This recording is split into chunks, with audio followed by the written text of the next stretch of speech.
Hola, ¿qué tal? Paz y bien, soy el padre Rubén Francisco Bellante. Es una alegría para mí compartir otro capítulo más de Gozo y Evangelio. Esta serie especialmente pensada para catequistas, evangelizadores, misioneros, agentes de pastoral, servidores, ¿no?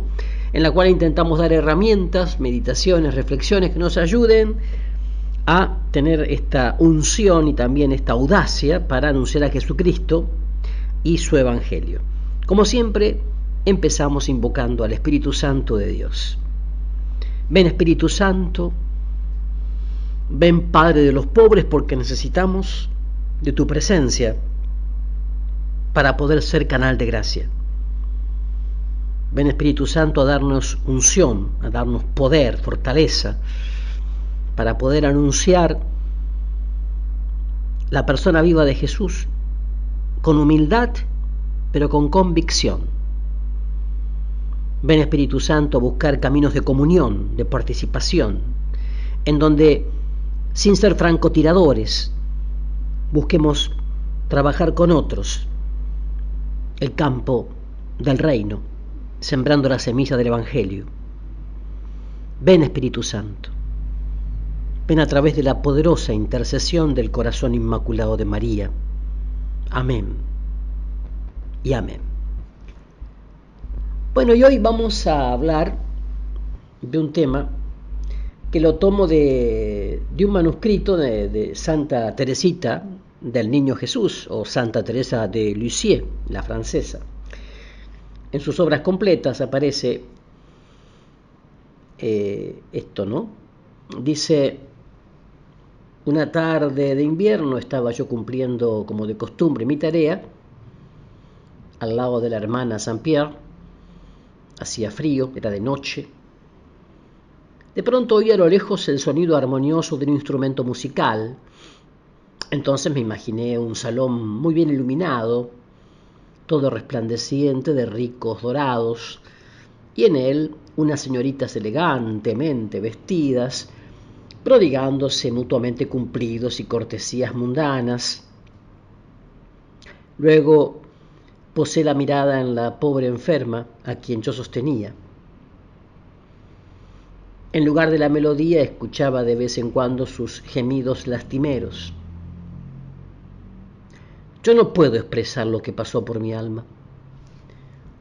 Lo único que sé es que el Señor la iluminó con los rayos de la verdad, los cuales sobrepasaban de tal modo el brillo tenebroso de las fiestas de la tierra que no podía creer en mi felicidad. Esto escribe entonces Santa Teresita de Lisieux al lado de una hermana de su congregación muy enferma, ¿no? A punto de muerte. Cualquier ser humano nos puede dar un pedacito de cielo, esto es así. Es lo que comprobó Teresa de Lisieux en este episodio que nos acaba de narrar. Pero ella también aclaraba: no siempre he practicado la caridad en medio de estos transportes de gozo interior. Y cuenta cómo le molestaban y le hacían sufrir algunos detalles de la vida comunitaria.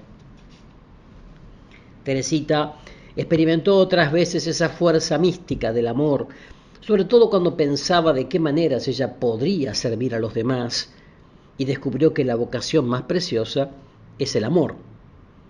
Recordemos cómo narra ella misma esta sublime experiencia.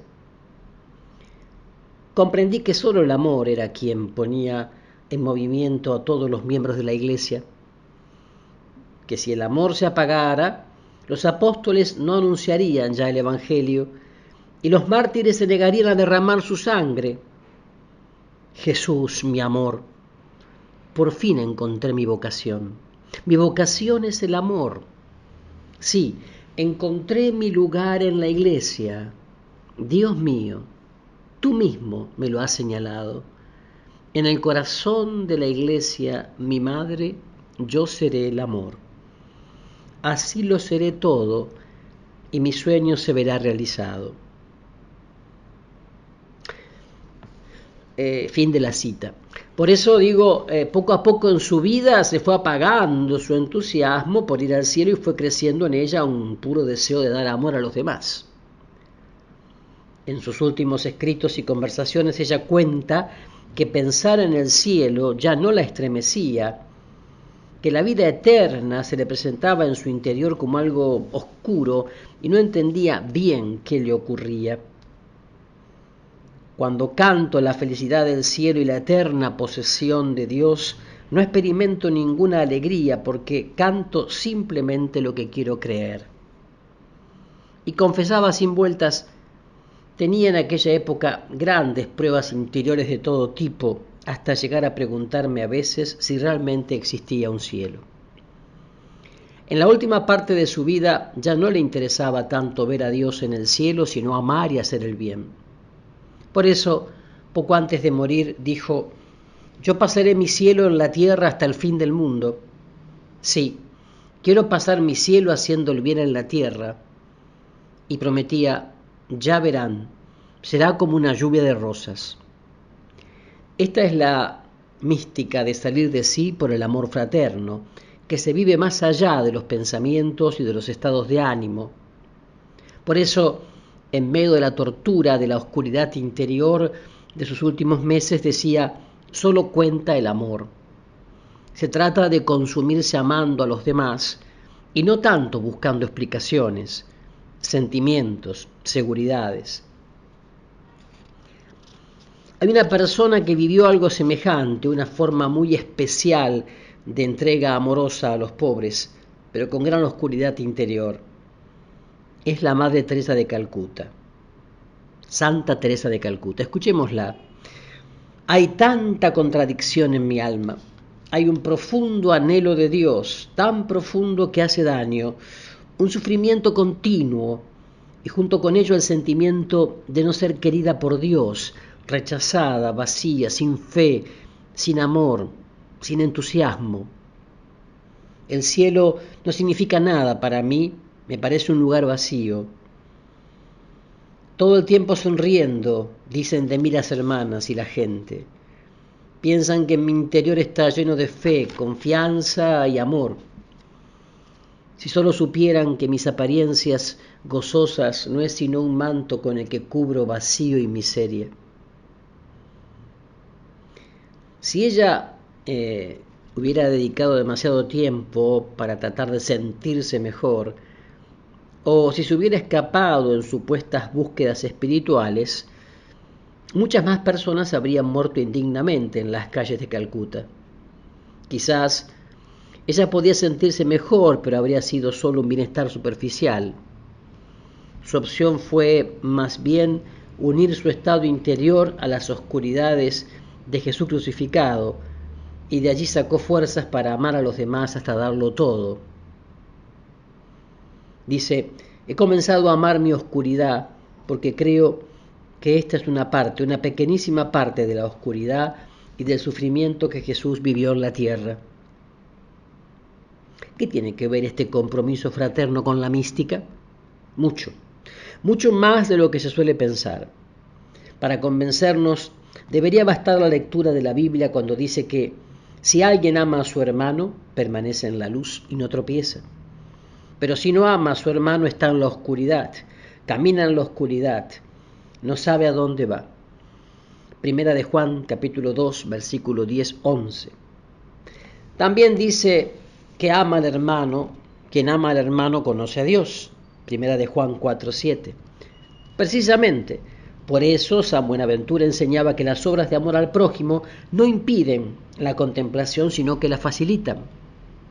Entonces, el amor al prójimo es el camino más seguro para alcanzar las cumbres de la vida espiritual, mientras el aislamiento o el desinterés por los demás siempre cierran el camino a la acción del Espíritu Santo en el corazón. Cuando falta el amor al prójimo cargado de perdón y de servicio generoso, todo se vuelve un peligroso engaño. Entonces, una gran oscuridad interior puede ser una experiencia mística muy transformadora si está unida a una entrega generosa por el prójimo. Pero a veces los mismos actos de amor fraterno se convierten en pura mística, en un modo de tocar el cielo por el amor, aunque uno no vea con la inteligencia ni sienta algo a flor de piel. No puedo evitar volver a citar una narración de Jean Vanier, que dice esto, ¿no?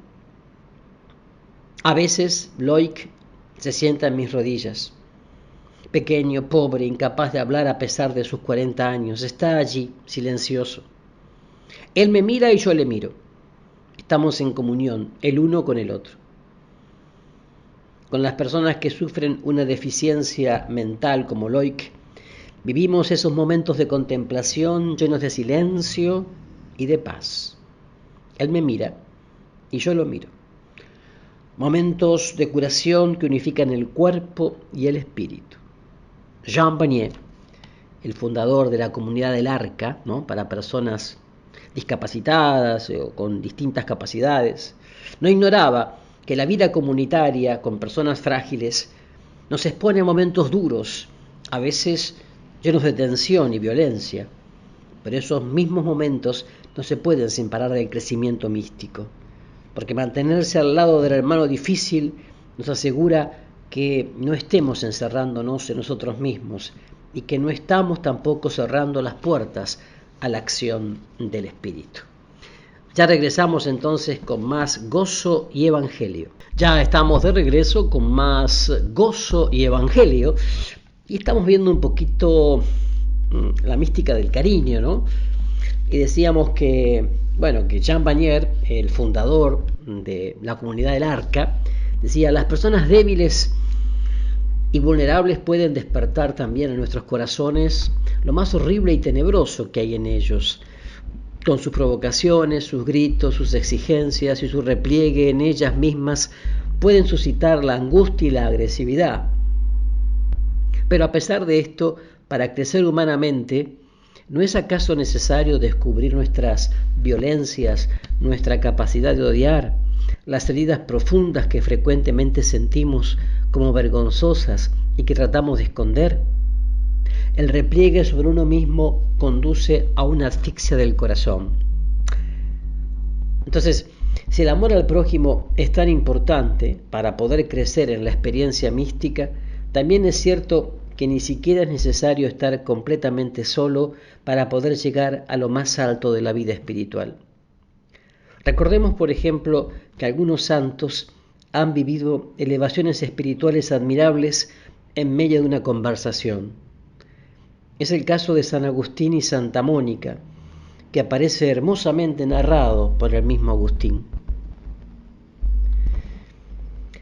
Con esos tus procedimientos secretos hiciste que en cierta ocasión estuviéramos solos, ella y yo, asomados a una ventana que daba al huerto interior de la casa. La conversación fue dulcísima. Nuestros corazones ansiaban beber en los raudales de tu fuente, de esa fuente que está en ti. El pensamiento nos levantaba con increíble ardor de afectos hacia Dios mismo. Y subimos todavía más con el pensamiento interior, hablando de ti y admirando tus obras. Y mientras así hablábamos de la sabiduría y por ella suspirábamos, la alcanzábamos en alguna medida por el ímpetu del corazón. Esto sería la vida eterna, o será algo parecido a ese momento de inteligencia que nos arrancó tan hondos suspiros.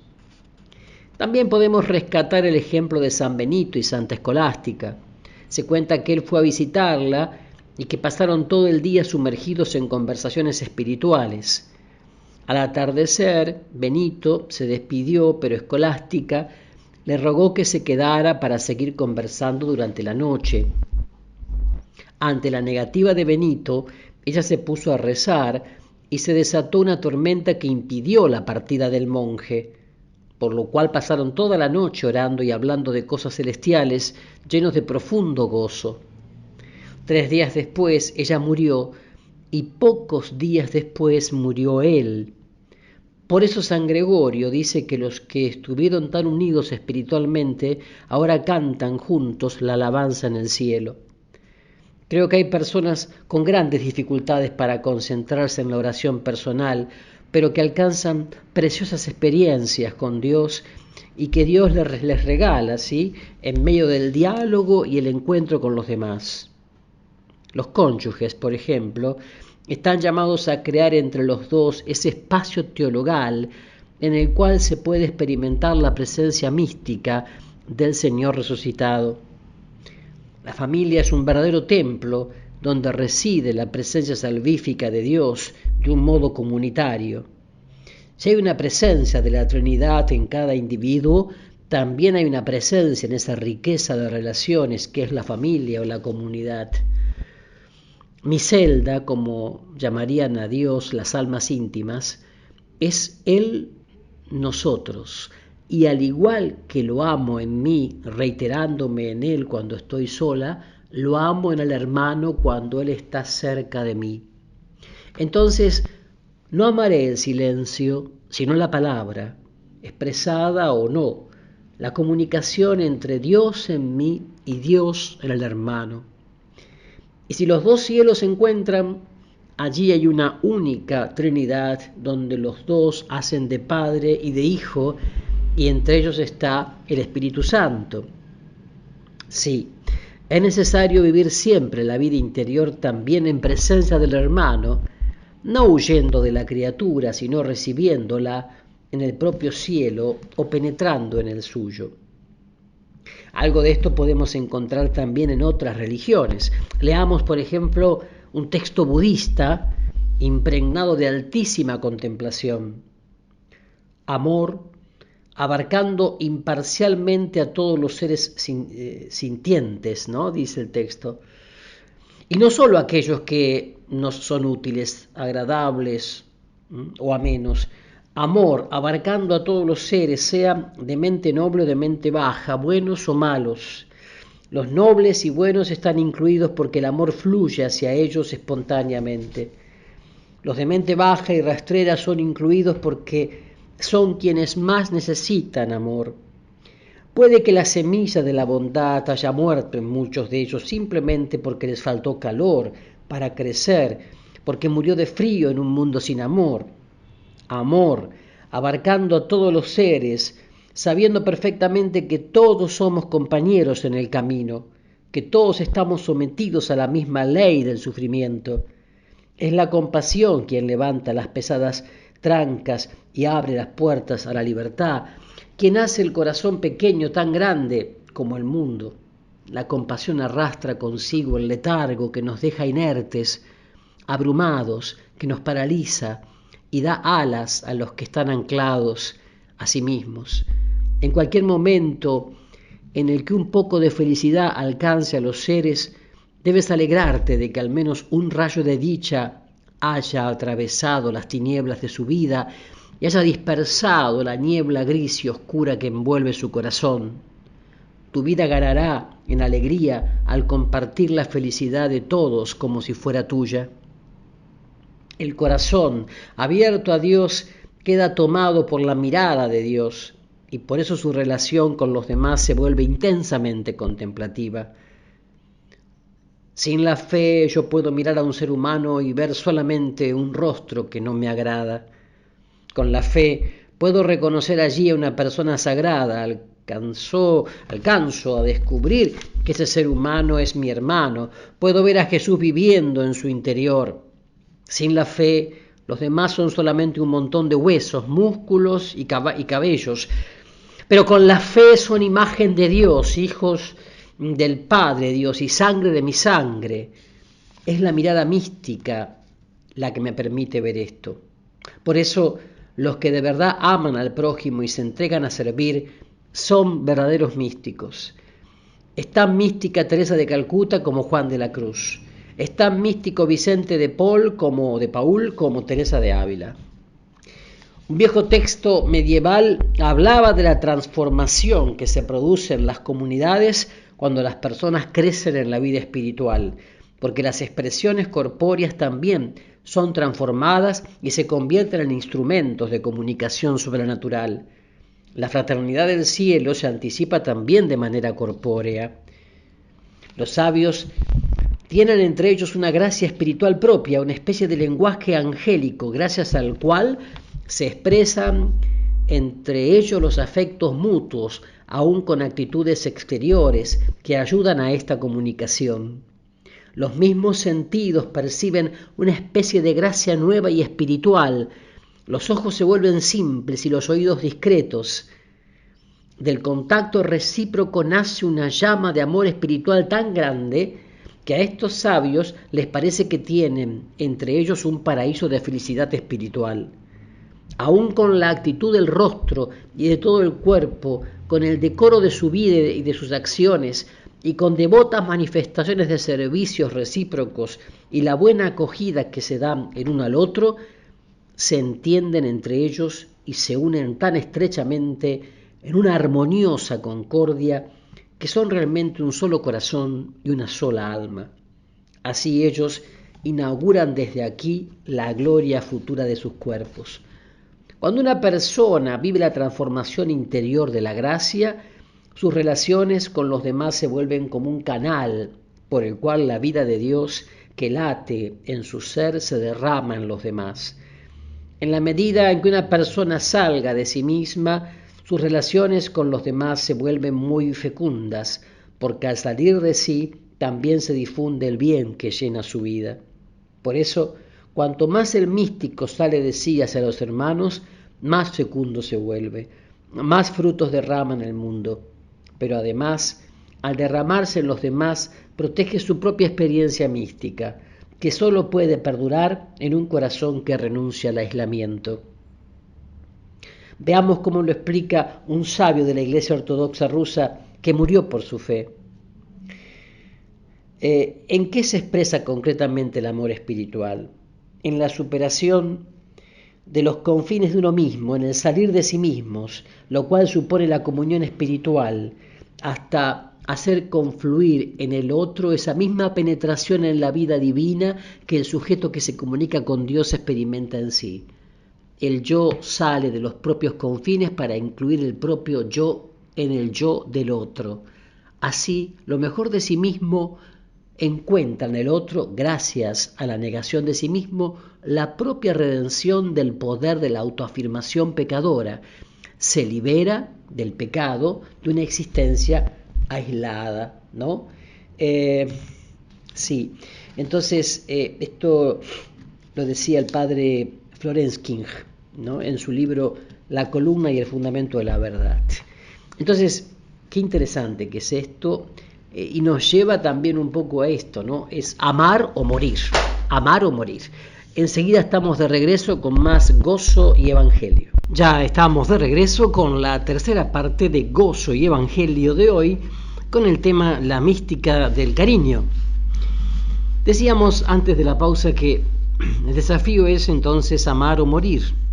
Queda claro que para entrar verdaderamente en el fuego sanador de Dios, necesitamos ciertamente conectarnos con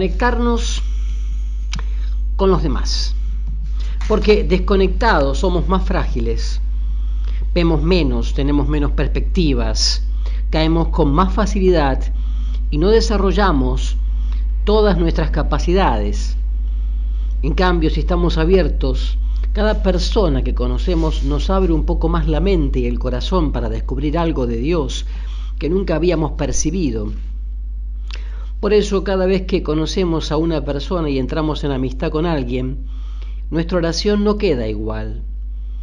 No somos seres independientes, aislados, separados. Todo lo que Dios creó está conectado y nada está desconectado de Él. Pero Él, sobre todo, ha querido que los seres humanos estemos conectados entre nosotros para poder encontrarlo a Él de una manera más perfecta. Fuimos creados por Dios para compartir la vida con los demás. Y hasta nuestras fibras más íntimas fueron hechas de tal manera que solo en el encuentro con los demás podemos funcionar adecuadamente y llegar entonces a abrazar a Dios. Es como si nos traspasara y nos conectara entre nosotros un hilo invisible de fuego sutil que brota de Dios y nos une a Él. Si rompemos ese hilo y nos aislamos, cómodos y resentidos, esa conexión se destruye y nuestra relación con Dios corre el riesgo de ser falsa, aparente, engañosa. Pero si nos conectamos con los demás con amor y compasión sincera, ese hilo se fortalece y tenemos más acceso al fuego de Dios. Santa Catalina de Siena, leemos en sus escritos: te he dicho cuánto se equivocan aquellos que quieren recibirme y gustarme en su espíritu según su propio capricho. Quiero decirte ahora la trampa en que caen aquellos cuya satisfacción consiste en buscar la consolación espiritual hasta el punto de ver a su prójimo necesitado de ellos, espiritual o temporalmente, y no ayudarlo con un pretexto espiritual. Porque no tienen la consolación, creen ofenderme. No hacen más que engañarse a sí mismos con su propio placer espiritual. Me ofenden más dejando de socorrer a su prójimo que abandonando todas sus consolaciones. En efecto, todo ejercicio vocal o mental yo solo lo exijo con el objetivo de conducir al alma a un perfecto amor hacia mí y hacia el prójimo, para estabilizarla en ese amor. Por eso me ofenden más cuando desdeñan el amor al prójimo por ese ejercicio y por esa actitud espiritual que cuando renuncian a los ejercicios espirituales para ir en ayuda de su prójimo. Una persona que se conecta y que sabe encontrarle un sentido profundo a las relaciones humanas es fiel al propio ser tal como Dios lo creó.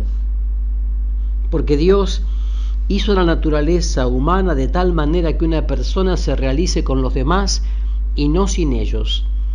Por eso mismo, la persona que se conecta profundamente con los demás tiene muchas más posibilidades de vivir saludablemente. Por el contrario, alguien que se aísla, resentido y egoísta corre más riesgos de debilitarse y de enfermarse. El hecho es que los estímulos que vienen de una sana relación con los demás son una gran ayuda para mantenernos vivos, dinámicos y sanos. Es muy frecuente que las personas que pretenden huir de los demás para estar más tranquilos terminen perdiendo energía y vitalidad. Tanto las religiones como las ciencias enseñan esto de una manera o de otra manera. Aún en el antiguo taoísmo chino, que buscaba curaciones con hierbas y minerales para alcanzar la inmortalidad, se enseñaba que en este camino hacia una longevidad sana es indispensable vencer el egoísmo y hacer obras buenas para el prójimo. Por supuesto, no se trata de una fraternidad vivida por obligación. No se trata simplemente de soportar con angustia las tensiones que se producen en las relaciones humanas. Cuando estamos siempre como a la defensiva, soportando a la fuerza estas relaciones, esto termina desgastándonos y enfermándonos. Pero la solución no consiste en escapar, esconderse, quitarse de encima a los demás. Eso es un falso remedio que terminará enfermándonos más. El único camino consiste en aprender a encontrarse con los demás, pero con una actitud adecuada, con paz interior, sin resistencia interna, valorándolos y aceptándolos. Mejor todavía, se trata de aprender a descubrir a Jesús en el rostro de los demás, en su voz, en sus reclamos, de aprender a sufrir en un abrazo con Jesús crucificado cuando recibas agresiones injustas o ingratitudes. Allí está la verdadera sanación, porque la única fraternidad que realmente sana en lugar de enfermar es una fraternidad mística, contemplativa, que sabe mirar la grandeza sagrada del prójimo, que sabe descubrir a Dios en cada ser humano, que sabe tolerar las molestias de la convivencia aferrándose al amor de Dios, que sabe abrir el corazón al amor divino para buscar la felicidad de los demás como la busca su Padre bueno. Sería muy largo hablar aquí del perdón al prójimo, pero hoy cualquiera sabe que los rencores profundos y las faltas de perdón terminan dañándonos y enfermándonos. Por eso, un camino místico que nos ayude a liberarnos de los viejos rencores y a perdonar, siempre termina sanando algo. Pero nunca puede ser un perdón forzado por obligación o conveniencia. Debe ser un perdón místico, fruto de haber aprendido a mirar a esa persona que nos dañó y de mirarnos a nosotros mismos de otra manera. Por eso, solo un encuentro a fondo con el amor divino logra que demos ese paso liberador y sanador. Todas estas cosas suponen un largo camino de aprendizaje que combina adecuadamente la oración personal, que nos fortalece en la presencia de Dios, y una constante búsqueda de armonía que se produce en medio del trabajo, las discusiones, el encuentro con los demás, las tareas compartidas. En medio de esas actividades, uno intenta cada día aplicar lo que ha descubierto en la oración. Así trata de escuchar a los demás de otra manera, aprende a relativizar las agresiones, consigue tolerar las molestias sin tensión interna, dedica tiempo a los demás sin estar deseando que se vayan. No basta la oración y no bastan los esfuerzos. El camino es una adecuada combinación de oración y de intentos cotidianos.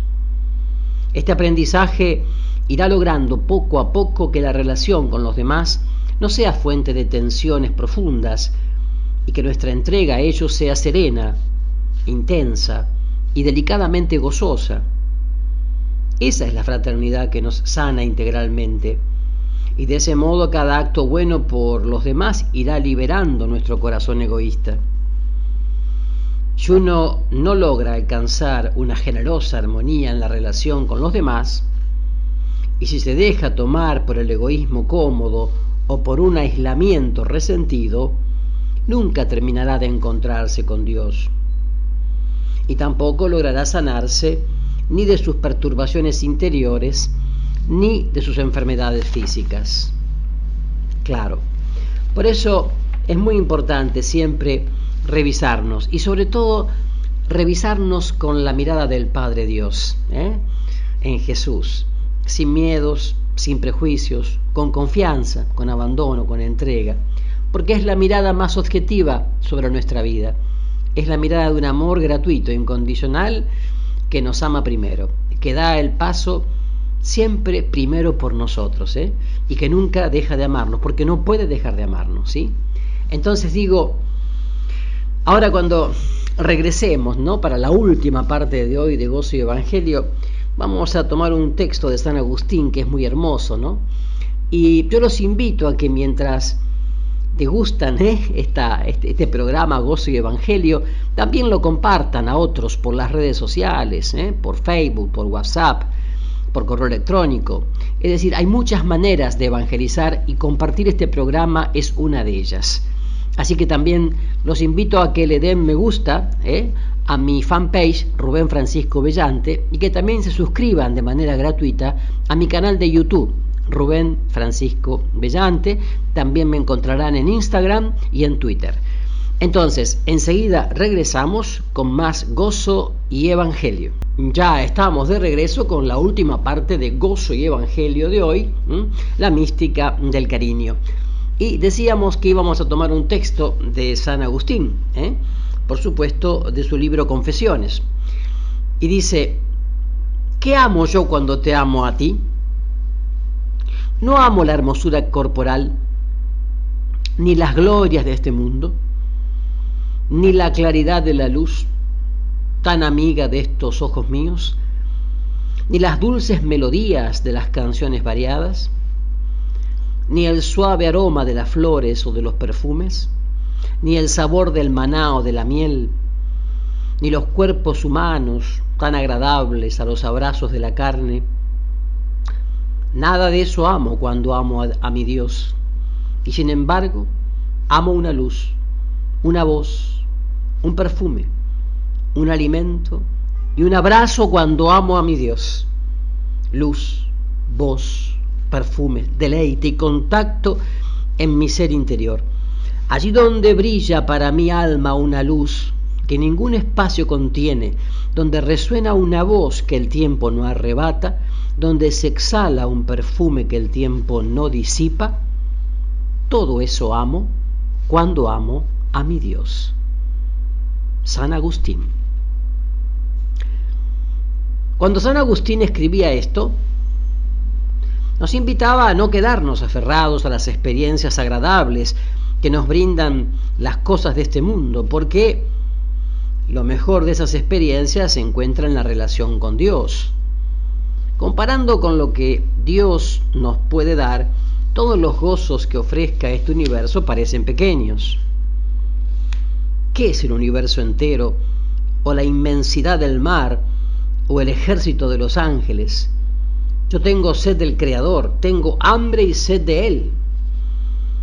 Enamórate de Dios, arde por Él, anhela a aquel que supera todos los goces. San Agustín, ¿no?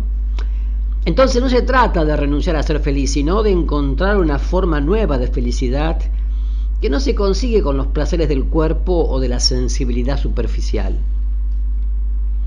Esto significa que hay que desarrollar placeres espirituales en lugar de los placeres mundanos.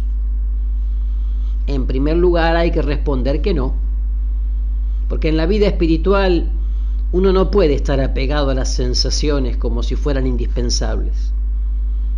A veces uno siente cosas muy agradables en su interior y otras veces uno se siente como seco por dentro, no experimenta algo especial. Sin embargo, Dios puede actuar con mucha intensidad en medio de una aridez en los sentimientos. La realidad es que los sentimientos y sensaciones se quedan solo en la superficie y son incapaces de captar la belleza y el amor de Dios, que lo supera infinitamente. Entonces, uno no puede pretender que la vida espiritual esté llena de placeres espirituales. Sin embargo, tampoco hay que separar tanto las dos cosas, porque en nuestra experiencia de las cosas de Dios nos pueden ayudar todas las cosas buenas que hemos experimentado en la vida. Por eso una persona que sabe disfrutar de los placeres sanos de la vida puede partir de esos placeres para adorar a Dios y reconocer la belleza de su amistad. Lo que uno siente cuando se encuentra con Dios es mucho más alto que la sensación de oler un perfume delicioso, pero no deja de tener una semejanza. Como nosotros siempre pensamos y expresamos las cosas con imágenes que vienen de los sentidos, a las experiencias espirituales intensas también las conectamos inevitablemente con alguna imagen que viene de experiencias sensibles.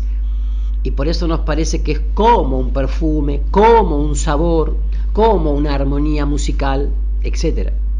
Además, lo que se despierta en tu interior cuando hueles un perfume delicioso está en Dios de una manera infinitamente más perfecta.